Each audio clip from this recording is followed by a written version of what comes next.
Hi guys, welcome to the rundown. My name is Nikhala Barasa. And I'm Danu Nziuko. And today we are going to tackle the key personnel that small businesses need to hire. So if you're starting out, this is an episode for you. The key personnel you are supposed to hire, and we're going to go a step further in trying to maybe talk from a legal and compliance perspective to see which are the best ways to optimize the use of the services and this key personnel without necessarily having to hire an entirely large workforce. Welcome to the rundown. We talk legal, we talk compliance, we talk regulatory issues. We give our opinions once in a while. It gets hot and saucy, it gets passionate, but we are always happy to have you here.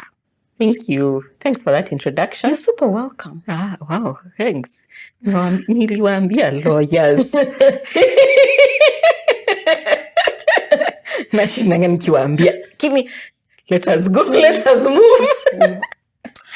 Okay, so I think we thought about this episode because of the many small businesses that people are starting out, and since guys have been getting into entrepreneurship, and there's a lot that a company needs in terms of workforce, and sometimes you may not necessarily have enough funds to be able to hire that workforce at a go. Yeah. So I think the first place to start, the first person you need in your business, hata kama nimetoka kuhit, is the lawyer. You guys are welcome. I thought she was in this friendship for the long term and the mental benefits. I realized it's for her business. But let's continue. Yeah, now you know. Choose your friends wisely, they say. Yes. So first you need a legal person. The reason for that is because the legal person helps you to set up the business, right? There is an episode where we talked about what are the requirements, the legal requirements basically in terms of setting up your business. Yeah. Where we talked about the memorandum and articles of association of a company, yeah. Yes, that registration with the BRS, that's the Business Registration Service. That's if you're in Kenya. So yeah, I think that's where now your legal person comes in. Okay, so hiring a lawyer does not necessarily mean they have to be resident in your business. Okay, because for their services at inception is where you'll require a lot of their services. Yes. And then post that, then now you'll need them maybe to consult them on contracts when you need to implement new contracts, when you need them to review contracts with your existing business partners. So I think, so for the lawyer, you might not need to have them resident in the business, but you can identify like a lawyer or a law firm that you want to keep working with for the long term. And I think it's also good to note that, please, lawyers, don't come for me. I don't want to take business away from you. But it's good to know that lawyers specialize in different areas. Yes. So you have the lawyers who specialize in corporate law. You have the ones who, is this word you like saying, conveyance? Conveyancing. Yes. Conveyancing is like land and real estate transactions. Exactly. Yes. So you have those ones who maybe specialize in copyright law. They're those ones who are good when it comes to litigation, you know. So you need to know what type of lawyer you need for your business. Depending on the type of business that you're setting up, you also need to look at what are the strengths or the skill set that you need in your lawyer. Yeah. Thank you. You've spoken about us so nicely. I think the other thing you need to consider when you're getting a legal person for your business, like she said, is the expertise. And not just the expertise, it's the relationship that lawyer has created around the people with expertise in that industry. Yes. For example, there are lawyers that it would be easier for you to, if you contact them to register your business than it would be for others. Like a litigation advocate would probably take more time registering a business for you if that's what they predominantly do, as opposed to a lawyer that has contacts in the company registry. And it's usually for good lawyers, again, don't come for me as well. Good lawyers would always tell you, I am good in this area, I am not good in this area. Yes. Now, let me give you an example of myself. I consider myself a decent lawyer. There are some things that when you bring to me, I'll tell you I don't do these things. Why? Because I've been once bitten, twice shy. Okay. I've tried to do jobs that are not really in my expertise, and there are some people who will tell you, Mihala is such a terrible service provider when it comes to ABCDE. And the people will tell you, by the way, Mihala's service is stellar. This is because trying to juggle all those things at once is really not the best way. And how do you get your lawyers? Did you guys know that the LSK search engine actually shows you a list of lawyers? Number one. Number two, and any LinkedIn. You go to LinkedIn search, conveyancing advocates will give you a small list of this and this and this and this other people. There's also referral and word of mouth. Yeah. So maybe we go to the second professional that a business needs to hire. Okay, so the second professional would be a finance person. Yes. So you need a finance person. Any business that you're going to do, even Stan, we are going to hook him up with an accountant. With Marklin. Did you guys watch the episode with Marklin, our tax and advisory consultancy services expert? Yes. Yeah, Marklin. Bus. Yeah, so you always need a finance person because you need to maintain good records of your books, your financial transactions. You need to keep your receipts, your invoices, make sure that you invoice clients. I know a lot of the times when we're starting out, we really don't think about invoicing clients.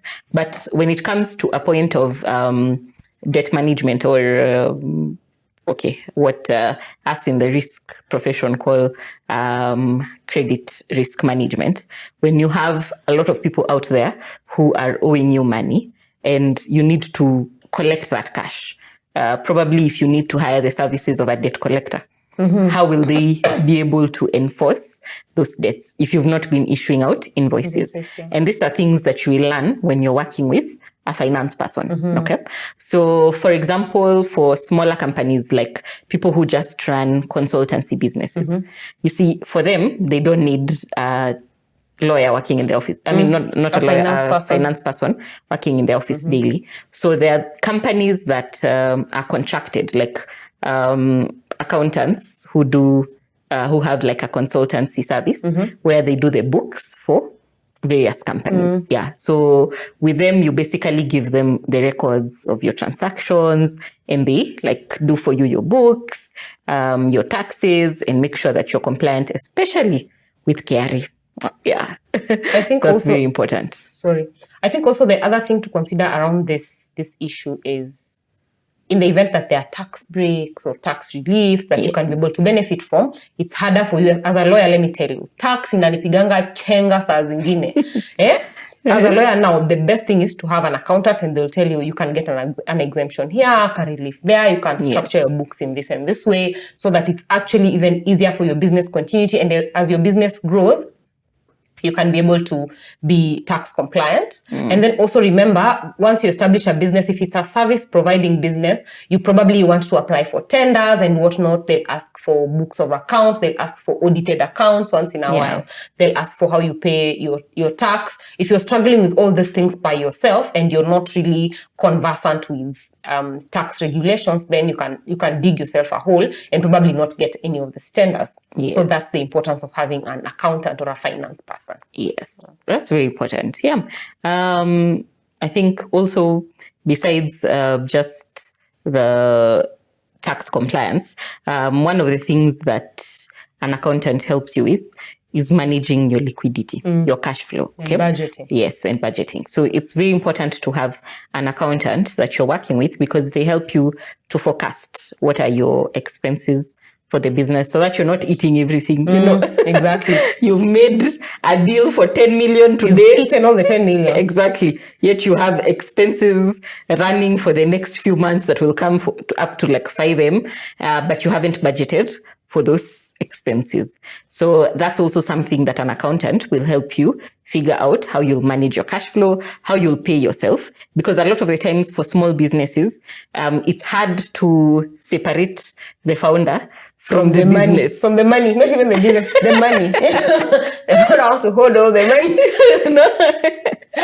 Yeah, so I think an accountant will help you figure out how will you pay yourself. Yeah, because I know a lot of the times your company has brought in a nice killing, a nice 5M, and you're like, so just keep this baby money. Girl, what need you treat? Yeah. So an accountant will be somewhat like a financial advisor on how you should pay yourself, because that really is important in terms of managing the finances of the company. Yeah. And then also remember the new e-teams and VAT regulations that Yes. small businesses, now you have to file this and file that and get A, get B, get C. If Yes. you have an accountant, all you have to do is please go to the KRA website, look Yeah. at all that, give me the costing and let me know how we comply. How we comply. And you That's separate true. yourself from that particular headache. Exactly. Yeah. Yes. Okay. So the next person I think that you need to hire in your business, depending on the type of business that you're doing. So for example, if you've started out a business where you have a premises and you have staff, is probably a HR consultant. So you can get a HR consultant, especially when the company is very new. The HR consultant now will help you put policies in place. So you decide on what's your hiring structure.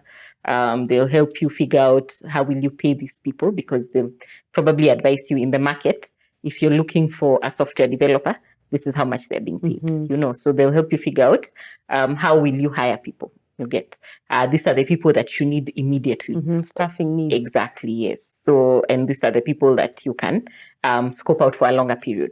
Have these guys in another 2 years. That gives you a bit of comfort in terms of how do you manage people.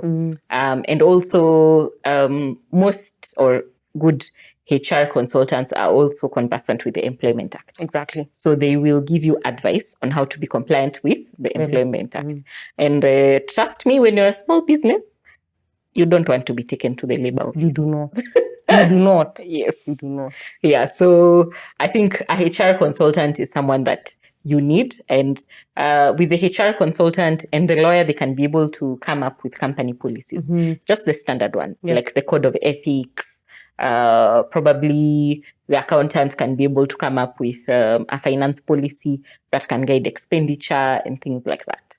Yeah. So that's, unless on the HR person, what else do you think they can do for you? I think, again, like you said, HR are very conversant with employment laws. And if you have a HR and a lawyer, then they can be able to come up with employment contracts for you. Yes. Know the best way to kind of bind the employees that you want. If you want to get some people on temporary basis, the HR consultant can be able to kind of scope that out for you. Another thing they'll do is they literally manage the office relationships. Yeah. Because then remember, you are a CEO and you want to take yourself away from the business. So how are these employees relating? What is the interrelationship between these people? HR solely manages that for you. And again, that headache leaves you. You say, I have a HR consultant, they're conversant with the law, they're conversant with the policy, they're going to develop these things for me. And what I see a lot of small businesses do, because I advise a lot of small businesses, is when you get your HR consultant and your lawyer together, you don't get a very big policy document for employment. You basically come up with something between a policy and a service charter, which is like 3 or 4 pages, which has the most important things: hiring, disciplinary policy, firing, benefits. And you start there. So that you build, as you build your workforce, you kind of build into that document, because again, company culture is growing, and the company culture best grows when there's a stamped HR person that understands the issue about change management and on culture. Makes a lot of sense. Okay. Yeah. I love that. Thanks. You're welcome. All right. I think the other person that is quite crucial for a company, especially depending also on the type of industry that you've gotten into, would be IT support. So we're in a digital era. I think if you want your business to grow and to be able to serve the Gen Zs, you need to make sure that you're quite techno-savvy. Exactly. Yeah. So IT support also can be outsourced. Does not necessarily need to be in-house. And there are various firms that actually do that. They're able to help you with IT support. They're those ones who can be able to help you with development, software development. If you want to develop an app, you want to do a website, there are companies that can be able to do that for you. For your internal systems, for example, if you want a system to be able to handle your accounting, then you can also get like a software that can do that work. Okay. You also have, depending now also, as we're saying, depending on the industry that you've gotten into, it will also determine how much IT support you require, or what type of IT skill set that you need. So you need to understand the industry that you're getting into, how much do you want to automate your processes? Because I think one of the things that is very beneficial for small businesses is automation. Exactly. Yeah. If you're able to automate most of your processes, then it also helps in reducing your workforce, yes, and the accountability structure. Exactly. Yes. Yeah. So depending on how much you want to automate, also in terms of your digital presence for the company, that also determines the IT skill set that you will require. Yeah. And then also these IT people, remember, these are the people that you can put in charge of finding out what data breaches can happen. Yes. And sometimes it's as simple, sometimes the way we talk about these people and the policy, it's like it's this robust thing that you need to do. Sometimes it's just telling your employee, by the way, the right charger to buy for your laptop is charger XYZ. And that goes a long way in maybe prolonging the life of your charger. Yes. It's the best phone to buy for this is ABCDE because it supports software ABCD and E. So sometimes for small businesses, you also need to learn that it's not about everything that is big. It's about beginning compliance at a very young age of the company and trying to really professionalize how your company is working at the moment. I think one of my favorite businesses is Bandari Beauty. I love Bandari Beauty because of the way that business is run. When you look at their page, when you look at their ads, when you look at how she posts her things on social media, you learn that this has a structured HR, there's a lawyer involved, there are processes. When you get there, all of them are wearing uniforms, because I'm sure they have a general manager who's an operations person and they know exactly how to... Yeah, that lady knows how she wants to run her business. I love it. And I feel like her business is run very professionally. So shout out to Bandari Beauty. Shout out to you. Hey, nice. Okay.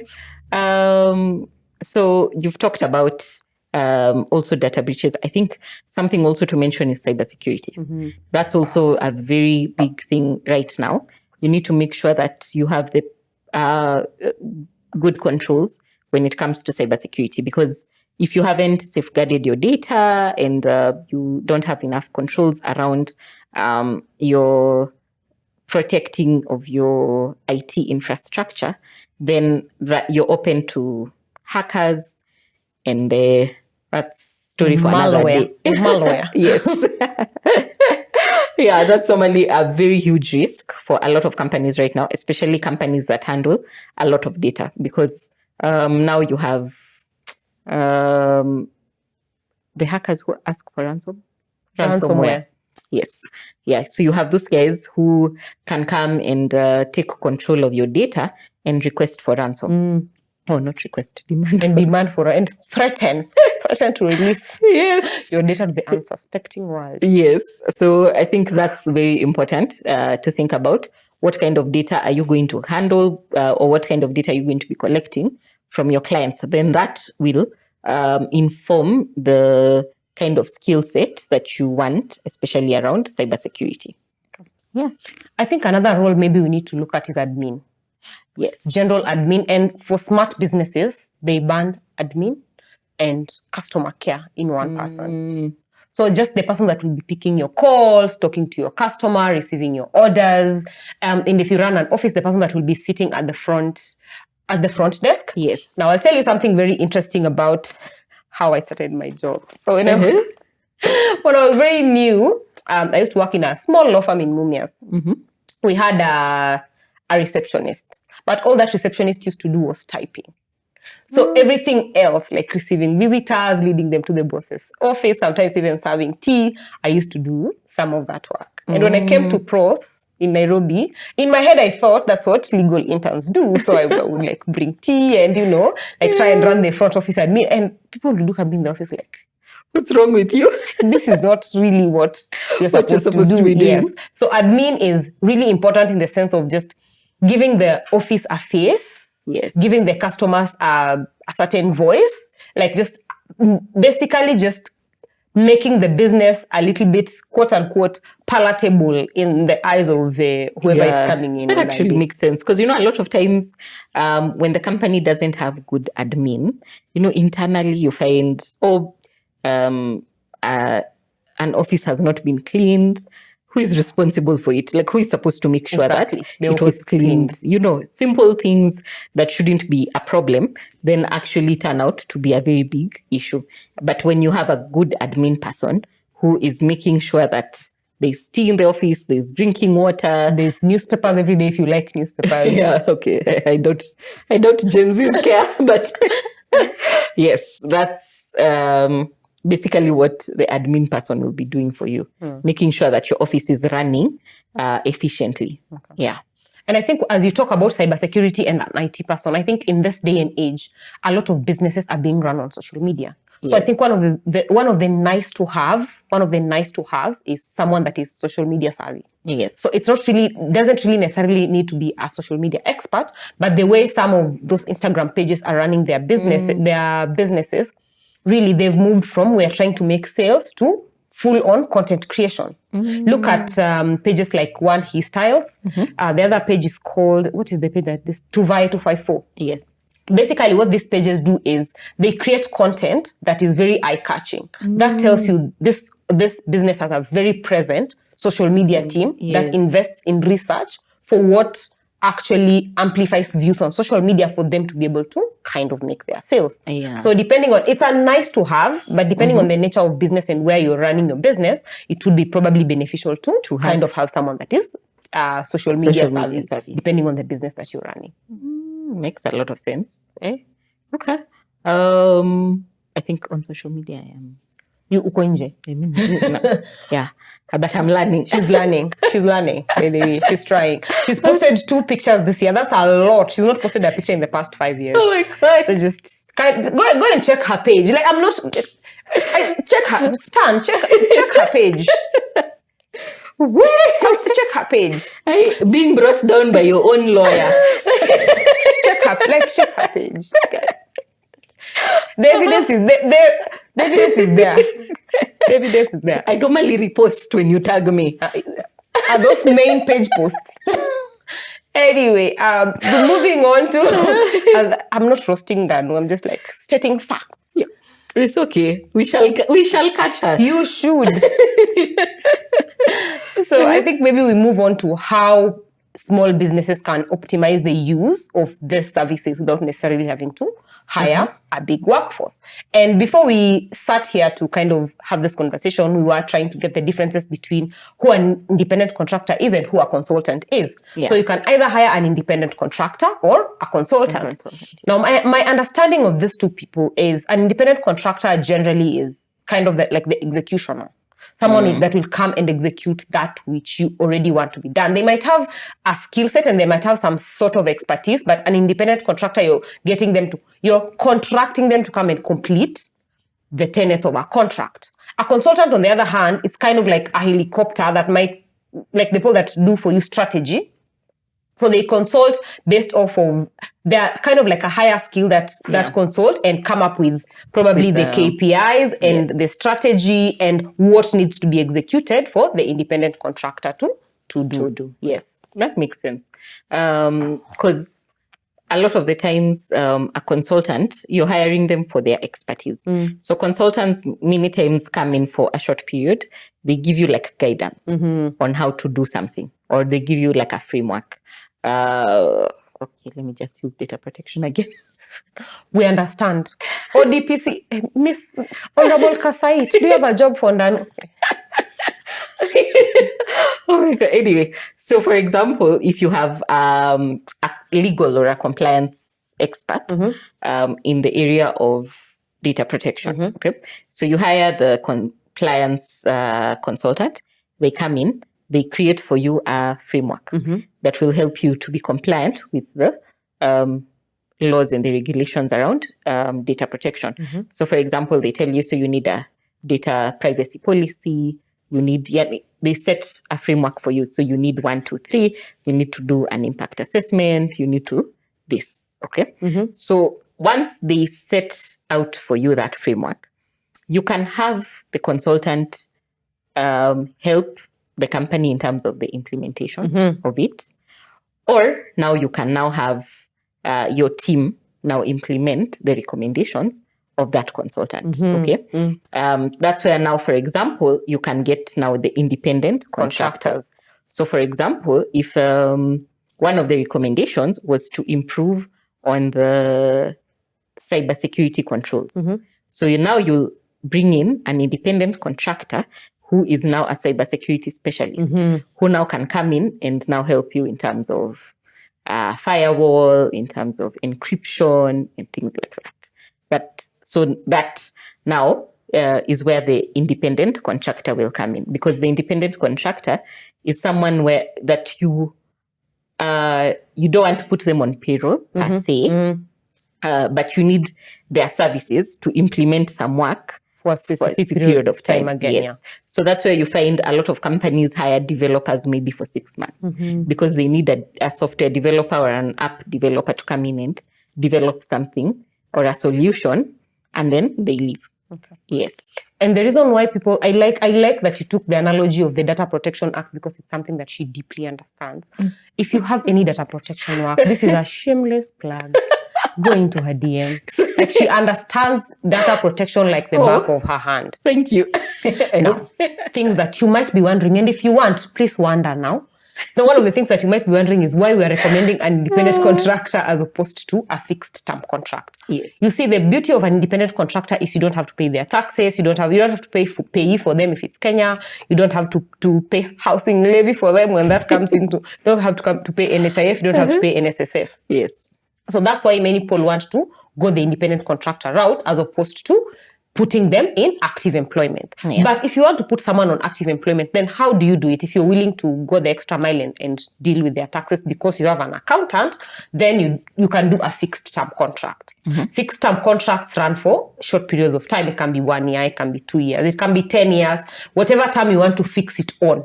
Just give them a fixed term contract and have them work for you. When that time comes to an end and you feel like, this person is not doing whatever they're supposed to do, either give them a notice or just let them go. Just tell them we are not renewing this contract because of A, B, C, D, E. And by then you don't even need to give reasons for ending a fixed term contract. Si ulijua contract yako inaisha jana, you should not have come to work today. Oh yeah, we covered that. We covered that. That Employment Act. Yes. So make sure if you haven't watched that episode, go back and watch it. Yes. Yeah. The other way is we've talked about independent contracting. We've talked about fixed term contracting. We've talked about consultancy. The other way is banded services. Now, I'll give a practical example of myself and Maclean. You saw Maclean here in the episodes on the tax questions. So Maclean and I used to share the same office space per chance because Maclean's cousin and my business partner, Maclean and my business partner were cousins. Now, it got to a time where Paul would come in for legal services and they'd probably ask for tax services. So I'd say, you know what, get into the next door and have a conversation with Maclean, and probably he can be able to assist you in that sense. So then it got to a point where whenever he would go to his clients, he would pitch the firm for legal services, and whenever I would get clients, I would pitch for tax advisory services, and then when the money comes, you get your proportion of the shares. So this actually helps with you getting someone that you trust to recommend a service for you. So in the event that you can get banded services, I know one of my friends runs a sales firm called The Closing Co. She does a lot of banded services. So she has a sales firm, she has someone on strategy, she has a lawyer on board, she has a tax consultant on board. So if you get this banded services, then you get them for a smaller fee. Yes. The other way to handle banded services is the way I handle some of the clients either in church, hi Brian, and some of my friends. So someone can come and say, by the way, we need an employment policy. And there's there's this business, and there's this business. So instead of charging each of you 5 shillings, I say, each of you give me 3 shillings and then come as a block and let me make a blanket employment policy, and then I'll kind of try and tailor. Because there's so many of you, then I make one general policy, then I come and sit with your team, we tailor yours, we tailor hers, and we tailor the other one. And the same thing happens when probably I'm having like different suits like cases, different cases for different people in church. there's 4 of you, you're trying to sue the same employer. I tell you, okay, so each of you, instead of each of you giving me 10 shillings, you give me 7, you give me 7, you give me 7, you give me 7. I'll draft the paperwork and then we'll tailor your paperwork. So that way, instead of making, say, I would make maybe 20 shillings if 2 clients came, I'm making 28 because it's 4 clients. Yes. And I'm making it also cheaper for you. Yeah. That makes a lot of sense. Banding. Okay. That's interesting. Is there any other service provider that we've missed? Or an employee that you would need? If we have, tuandikie kwa comment section. Yes. Tell us in the comment section. Let's interact. Let's see what services, if you have started a small business or you're an owner of an SME, tell us what are the services that you require for your SME, and we'll see how to also hook you up with the right guys. The right personnel. Yeah, because we know people. Oh, there's another way. Maybe there's another way of outsourcing. Those that, like you're saying, you choose a company that does that service, like the way people use Parapay cleaners for maybe cleaning services. Yes. If you need messenger services, you use, what's the name of that motorbike service? Not the one I like. There's Pick Up Mtaani.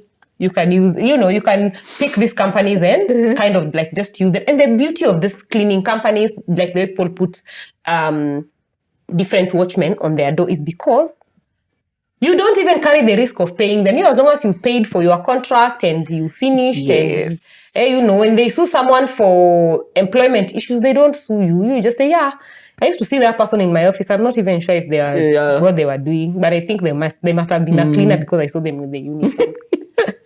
That's not your headache. And that's not your headache, unless they get injured on your property, which brings another difference. Well, yes. Yeah, we shall have another conversation about WIBA, work injury benefit. Yeah, I think that makes a lot of sense. Yeah, when some of those services that are not probably core to your business, that you can outsource them. Yeah. Okay. All right. I think we've given some good information.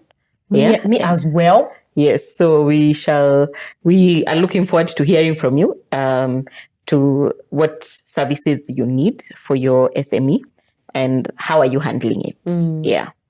Are you guys hiring proper marketing guys? Are you outsourcing it? Are you, as the face of the business, doing the marketing yourself? Interact with us in the comment section. Yes. And tell us how your businesses are being run. Yes. There's just 2 of us, so the knowledge might be diverse but limited. Yes.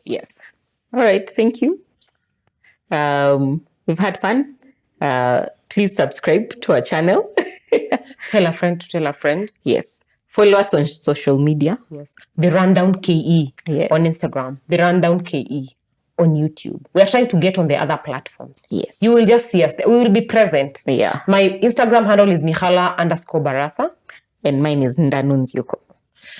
So it's been fun hanging out with you. And until we see all of you next time, bye.